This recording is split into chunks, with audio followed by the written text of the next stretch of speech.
Rồi dâu luôn nha. Một phôi dúi mới được khai thác dê nhanh nha. Phôi này nó có một cái dáng co rất là đẹp luôn nha. Nó lên nó rớt xuống nha. Cái đầu sống nó chỗ kia nha anh em nha.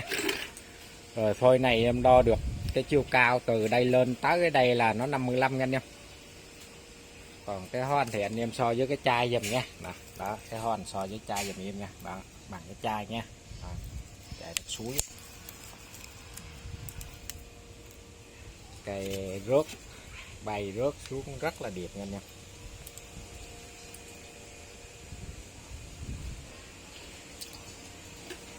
Lắc luôn rất là ok luôn.